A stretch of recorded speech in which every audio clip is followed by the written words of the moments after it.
Is that Spanish? Oh, yeah. You know Spanish? Yeah, it's my first language. Really? Yeah. Oh, well, bienvenido aquí. Gracias. Dude's talking shit en un troque aquí with my amigo The Devil.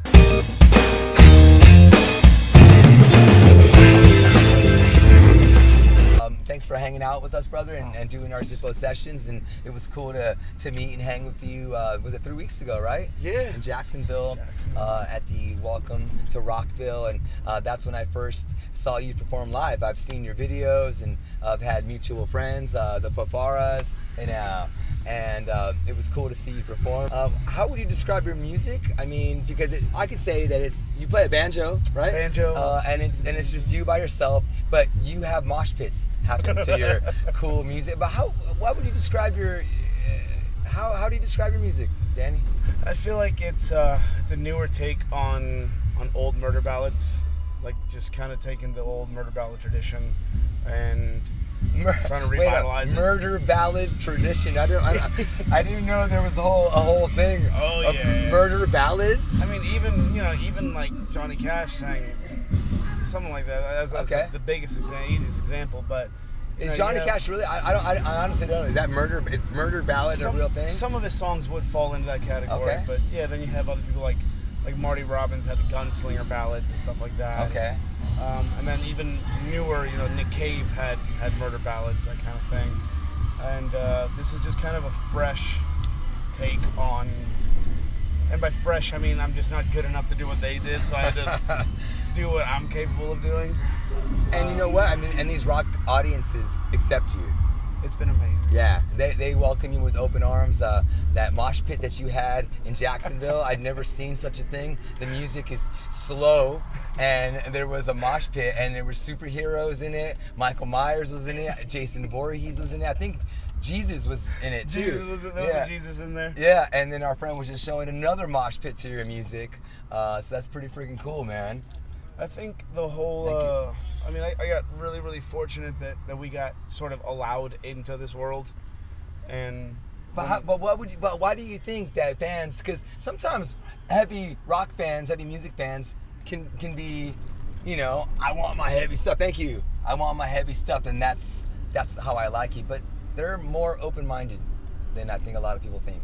They really are. Yep. I think they really are. They're accepting. They're here, especially these festivals. They're here for music. Like, they're fans of music, and so they're very kind, and they give everything a chance for the most part. And I think where we got lucky is the lyrical content. If I had to guess something, I guess just because the lyrics are a lot darker than most. And people love it. I mean, one of the lines you have, and I don't even know what the song title is. I hope your husband dies. Yeah. And everybody, because when you first bust that line out, I don't think anybody expects it. And then all of a sudden, you just clear as day. You and your acoustic. I hope your husband dies. And everybody's like, yeah! And the ladies start to cheer. Dudes are starting to say, F you, man, right? Oh, yeah, they start getting mad as hell. Well, it's really funny because, especially everybody who hasn't heard the music and they end up at whatever stage we're playing, I can always tell, because I get bored being up there alone, and I just look at everybody. That's kind of what I do when I play. And I can always tell when it clicks, because usually they just go, what the f*** are you guys, an acoustic guitar, banjo, what the f*** is this? And so they watch out of curiosity, and then I could tell which song it is. They'll be like, huh? Yeah. And they start listening, and that's my favorite feeling ever. And it's been a really, really fortunate situation. You're from Florida, but you live in Texas. Yeah. So, and you said Spanish was your first language. Yeah. I mean, so what kind of Latino are you? So my mom's actually she was born in Spain. Oh, yeah, okay, yeah, Spain. That's real Spanish. But she grew up in Panama. Oh, okay. So she has kind of a mix of both el acento original and... Wow, look at you, man. The regular just Spanish.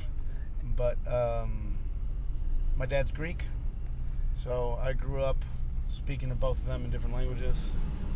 Wow, and so you how many languages can you speak? Those three are the main: English, Greek, and Spanish. I can understand somewhat. What about doing like songs in Spanish? I've done songs in Spanish. Yeah? I've covered a lot of songs in Spanish. Like what? So. What do you do out there in Texas? Nothing. No, you have to do something for fun. Oh, for fun? Yeah. I brew. I brew a lot of beer. Oh, really? Yeah. That's so you're a craft beer dude, or I don't know what's the lingo, IPA dude. So I went to school for it. Oh, like that's what I studied was brewing in Munich, and in Germany? Yeah, in Germany. Whoa! So I got my degree in like fermentation sciences. Dude, you're you're a lot more worldy than I thought. Oh. You know? But it's the industry's kind of weird, and I didn't enjoy working in it after I've worked in it for a long time. I just kind of left the industry side of it, and I was like, you know what, I like making beer, so I'll just make beer at home. I mean, so you have all that you have. What do you? How many beers do you make? Like, how often does this happen? Does it take a long time? I don't know. I'm not familiar with all that. The kind of beers that we make are traditional, like Belgian style sours. So they basically take 2 to 3 years to make. Damn. But only because it's like wild fermentation, so it's basically wild bacteria that's, creating, instead of just forcing it with yeast by adding the yeast to it. And it takes the souring process takes a while, and then you have to blend barrels to make it so it's actually palatable. And wow. And 2 to 3 years, dude? For just for the style that we make. Oh, okay. Just for that. I mean, normally you can pump out a beer in 2 weeks. But we're gone so much from home that it ended up being convenient that that's the style that I enjoy making, because I pump it into a barrel. Yep. We have our little barrel room in our little crawl space area, and we just leave them there. Just leave them, check them every once in a while, and then it's fun. Fucking A, dude. That's pretty awesome, man. And so, hey, tell me your music too, man. I know you put out an album recently. I mean, what'd you put out recently? What'd you do? October. We put out technically the first full length. Yes. In October. That was a fun experience. And how do you think how has life changed? People know you more now from it. I think it's definitely been an uphill climb. I'm very grateful for everyone that's given it a listen, come out to a show. It's been a really unique opportunity because we got to work with really cool people like Ross Robinson and Brad Wilk and all that. Yeah, Brad Wilk I heard played drums, and Brad Audio Slave and Rage Against the Machine. Yeah, yes. He did all the drums. Kind of a big deal there, Danny. Ross called me one day and he goes, "Hey, I think I know who's gonna do drums." And I mean, that's not how he talks, but I like imagining that's how he talks. And I was like, okay, whatever, thanks. I thought it was just gonna be some, dude, I don't know. He goes, yeah, I think this guy Brad Wilk wants to do drums. I was like, oh, I was like, I know there's no way in hell that there's more than one Brad Wilk that we're talking about here. So I was like, Brad Wilk? Yeah. And he goes, yeah.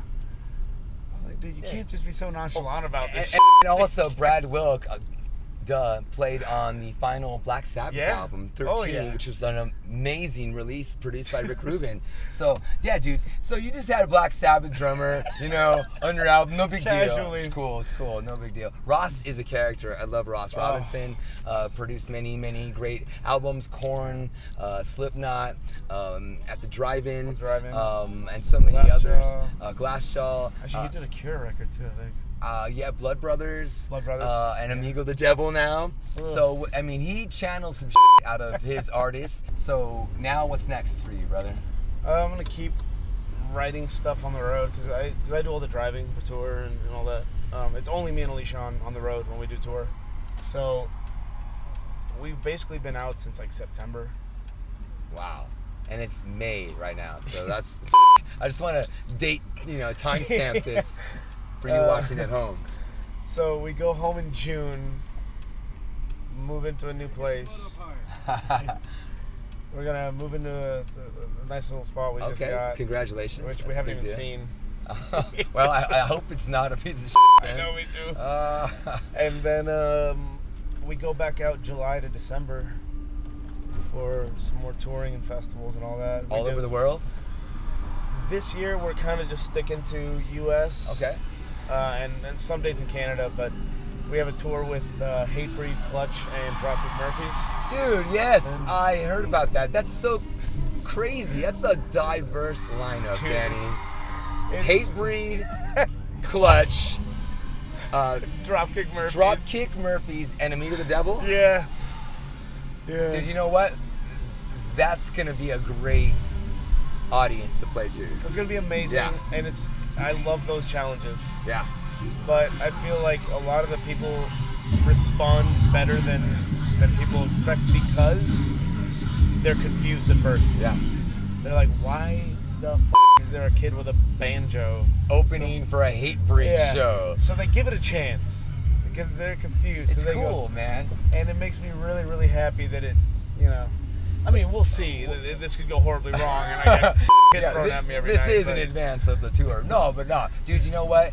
We started off our little session here by saying metalheads, heavy music fans are open-minded, man. Yep. They're more open-minded now in 2019 than they've ever been before.